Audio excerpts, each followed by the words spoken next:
Kushami, estornudar, cubrirse la boca por si acaso. Tengo la camisa rota o le falta un botón, pero no tengo tiempo suficiente para cambiármela antes de partir hacia el colegio. En situaciones como esta mi madre me aconsejaba decir nuida. Me lo saqué. Decir nuida era igual a cambiarse realmente la camisa. Esa era la creencia. También se creía que era mala suerte que una aguja o un clavo nos tocara el cuerpo. Por cierto, podía significar un daño físico real, pero se lo tomamos como un gesto, encontramos en ello una similitud o un paralelo con el tema de los hechizos. Para el que está hechizado, por más de que se dé cuenta de que alguien le ha hecho un maleficio, siempre es demasiado tarde para desviar el hechizo o huir de él. Ese era el motivo por el que mi madre quería que yo dijese la palabra nuida. Sin embargo, yo era un niño travieso que a veces solo decía nui para complacerla, pero luego seguía con de gen no sacada, por lo que todo el procedimiento se transformaba en su opuesto. Si el conjuro se establece sobre la base de una vaga confianza en la experiencia de los antepasados, en mi mente de niño había cierto descreimiento. Este tipo de desconfianza y de descreimiento va fortaleciéndose con el paso del tiempo. Hoy en día es difícil encontrar niños obedientes cuando de recitar un conjuro se trata. No obstante, y aunque no es más que una reflexión personal, cuando mi hija era pequeña, al cometer un error solía gritar cubriéndose la boca. ¡Ay! Cuando vi eso, se me ocurrió que era una suerte de conjuro, pero por supuesto, solo lo pensé motivado por mi sentimiento de amor hacia ella. En la sesión 47 de los Sure Gusa, ensayos sobre el ocio, hay un relato sobre un hombre que fue a rendir culto al templo Kiyomizu. En el camino se encontró con una monja vieja. No había nada extraño en eso, salvo que la monja seguía diciendo «Kusame, kusame, estornudar, estornudar». El hombre le preguntó «¿Por qué haces tal cosa?» y ella le contestó «Dicen que cuando estornudamos, si no recitamos un conjuro como repetir estornudar, estornudar, seguramente moriremos». El niño al que crié está en la montaña de Hiei y me preocupa que esté estornudando en aquel frío tan severo. Por eso voy diciendo estornudar, estornudar todo el tiempo. Inspirado por este relato, Kunio Yanagita escribió un ensayo, Kushami no Koto, acerca de estornudar. El fraseo en la versión original de los Sureruregusa era de un estilo tal que Kushamisuru, estornudar, se expresaba con el término ahora arcaico hanahiru. Hanahi provoca inquietud en la gente por pensar que auguraba un mal pasar. Por eso siempre contestaban al estornudo con el conjuro kusame. Merece una consideración especial el hecho de que la palabra se servía de conjuro kusame. Llegó a reemplazar el término original para referirse al fenómeno hanahi, percibido como un presagio de infortunio. De todos modos, estoy más ansioso por descubrir por qué estornudar causaba una preocupación tan extraordinaria en la gente de aquel entonces. Todavía hoy existe la creencia o el dicho popular de que cuando alguien estornuda, otros en alguna parte lo están criticando.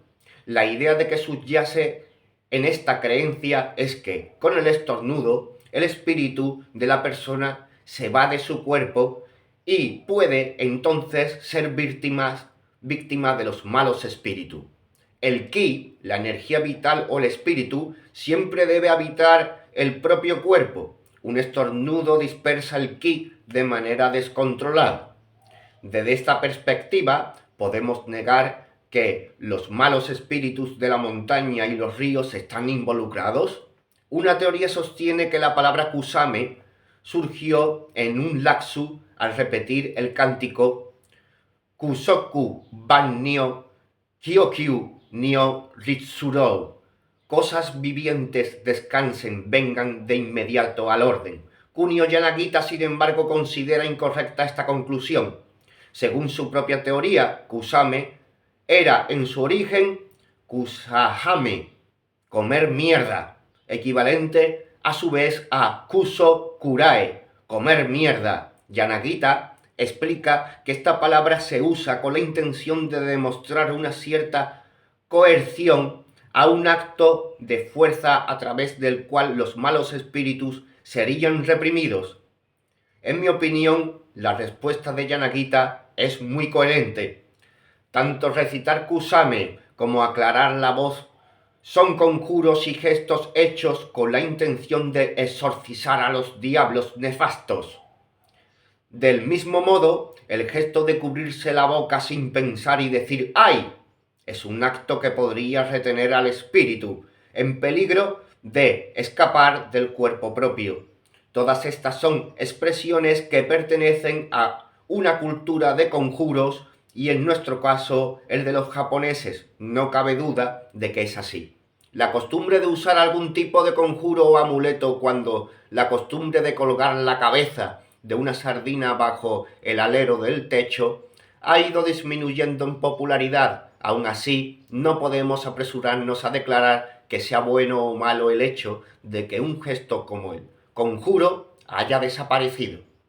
En realidad sigue con nosotros en señales vestigiales como el uso de palabras en vez de acción evidente y externa de antaño. De hecho, utilizar la palabra en vez de la acción gestual no significa que la costumbre sea hoy menos difundida. Las catástrofes suceden en cualquier parte, nunca sabemos qué las provoca, hasta que desaparecen por completo la preocupación. Por eso no causa como seres humanos. La cultura del conjuro no dejará de existir. Según Shinobu Horikushi, la palabra raíz magi, las actividades impuras de los espíritus, en el conjunto majinai, se refiere al poder que tienen los pájaros, los animales, los insectos y otros de hacer enfermar a los seres humanos. Horikushi dice, aunque el término luego llegará a significar una cierta capacidad de majinau, llevar a cabo un conjuro o un hechizo, que curioso que se parece totalmente a magia, majinau, se puede suponer con bastante seguridad que primero las palabras referían al otro lado, el que negaba ese poder. Ho urakara hogai de ho ura a hogai. En otro texto, Horikushi dice también magi son las actividades impuras de los espíritus, majinai no ishi homen, un aspecto del conjuro. Tomemos todas estas consideraciones en conjunto e imaginemos que los insectos causan un daño a los seres humanos, por ejemplo, hacerlos enfermar. Los insectos habrían encarnado la actividad impura de los espíritus. Hay dos métodos por los que la actividad impura de exorcitar o se disipa. Uno es convocar las actividades puras de los espíritus y ese método se llama kusuru o kusu. El otro es majinau, llevar a cabo un conjuro o un hechizo. Dicho de otra manera, convertirse en Akuma no Ijuko, un parroquiano del templo del diablo.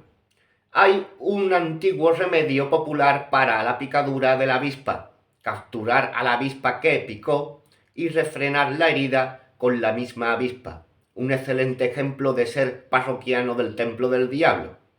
Al respecto comenta Horikushi, para la gente de antaño, con su inocencia era muy difícil comprender que los insectos que picaban y guardaban el veneno en su cuerpo, el mismo que causaba tanto dolor a los seres humanos, no fueran vulnerables a su propio veneno.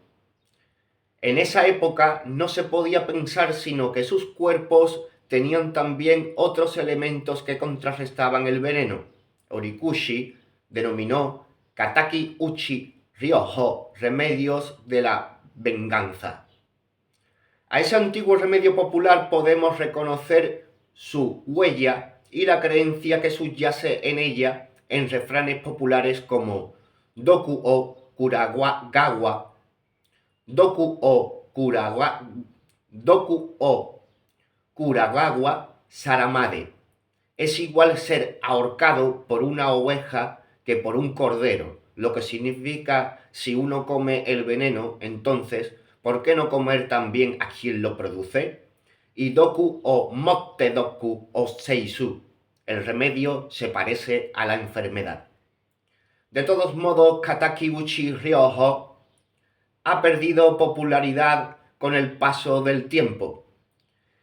Es cada vez menos frecuente que las personas hablen de volverse parroquianos del Templo del Diablo o de Magi, la actividad impura de los espíritus. Voy a hacer una pequeña me voy a detener un poco, ¿no? Esto que acabo de leer también está en los principios homeopáticos. De una forma muy rebuscada, está completamente ahí comprendido, ¿no? Y es muy curioso como una de las leyendas de la magia japonesa comienza con un experimento en donde se mete en un bote todo tipo de animales venenosos. Eso yo estoy seguro, por mis estudios antropológicos, de que esos hechiceros, los científicos de hoy día tienen ciertos reflejos y ciertos recuerdos de esos hechiceros. Y que verdaderamente eso de meter un montón de animales venenosos en un bote era el experimento que un niño hechicero hizo para ver quién era el animal más, el insecto más cabrón, el que tenía un peor veneno.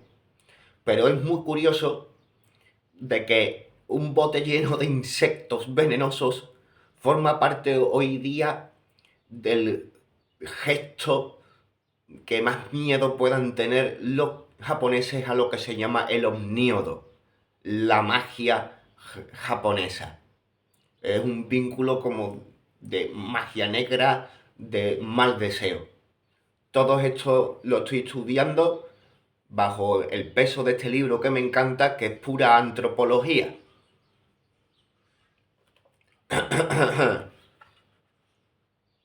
En su lugar, la gente empezó a entender Magi como algo ajeno, y con eso comenzó a hacer otras cosas en relación con la actividad impura de los espíritus, denunciarlas, por ejemplo al decir Kusame, amenazarlas, Narimono y Jime, golpear los árboles de fruta, mantener una distancia respetuosa a modo de prevención, como el colgar la cabeza de una sardina del alero.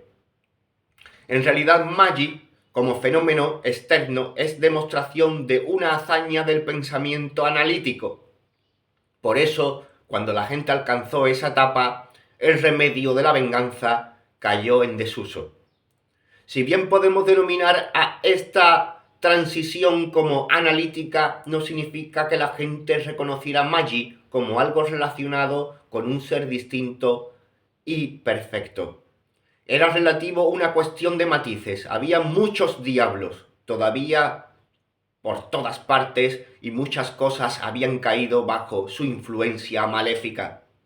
Por eso, aunque la gente no se hiciera parroquiano del templo del diablo, seguían ejecutando algunas acciones como golpear o amenazar las cosas estigmatizadas para generar un poder humano con el que contestarle a la diablura. Como resultado, el mal se retiraba.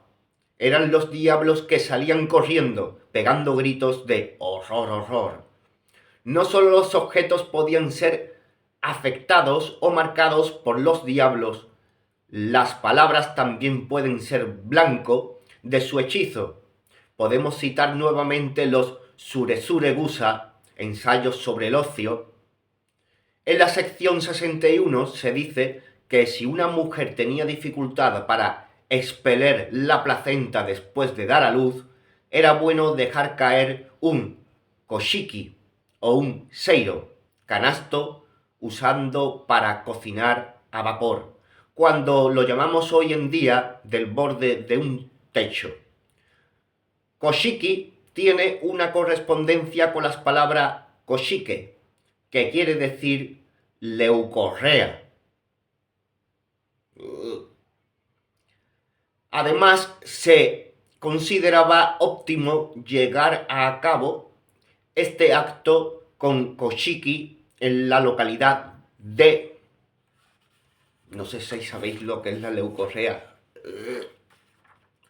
En la localidad de Ohara, cuyo nombre es homófono a las palabras que significa vientre grande o útero.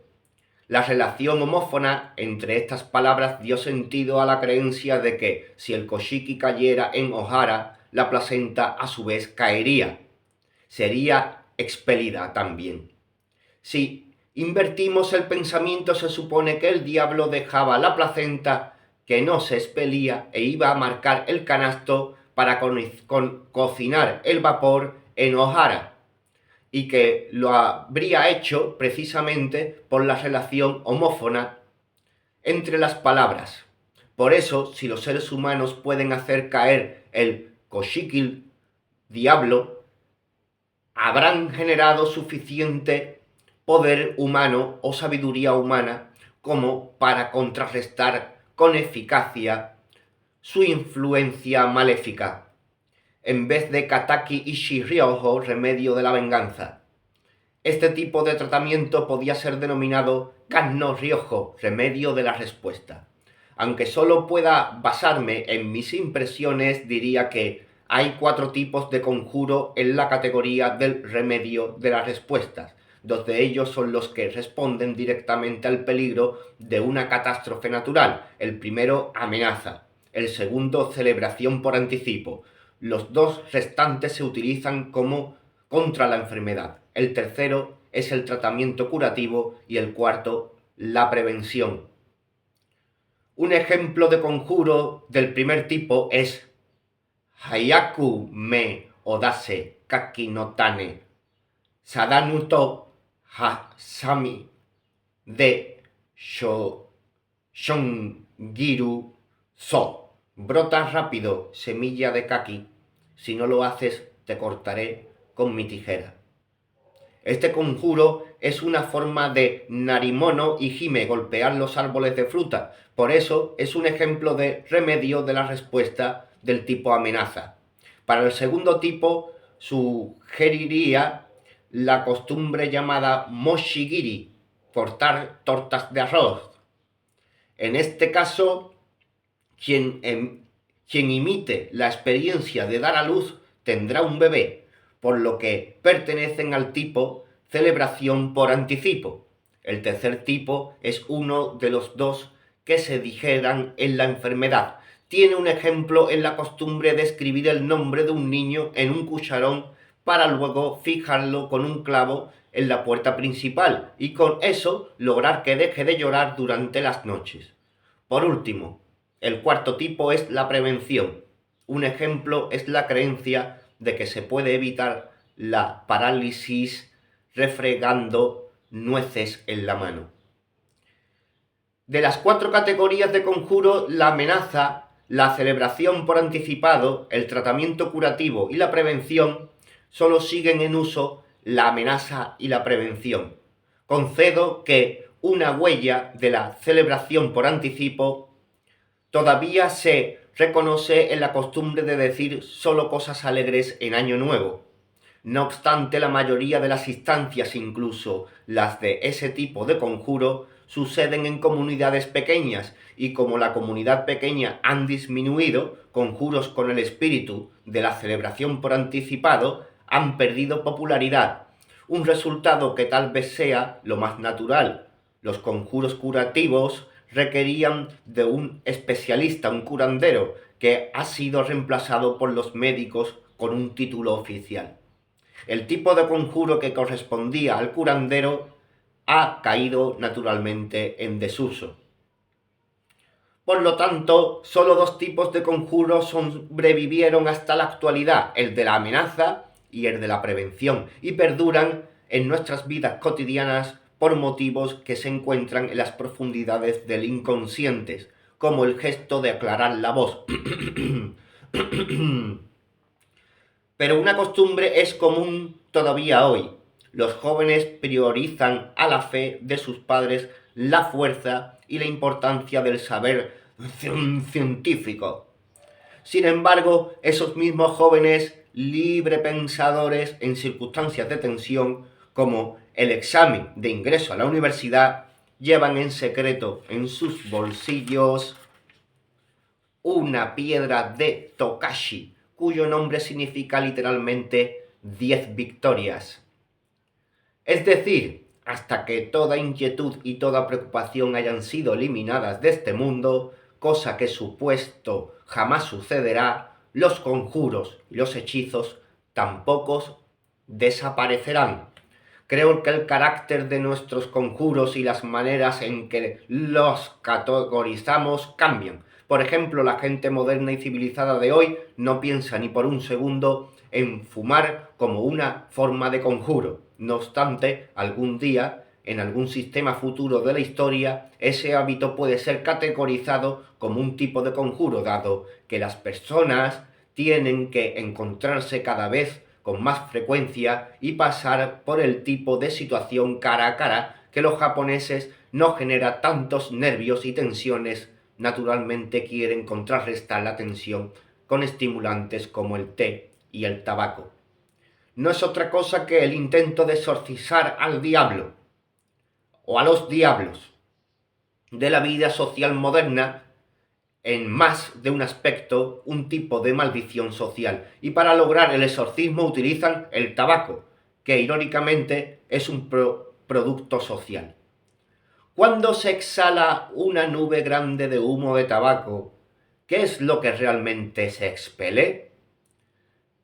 Me parece muy probable que se está volviendo al Kataki Ushi Ryoho, remedio de la venganza, que elucidó Shinobu Horikoshi.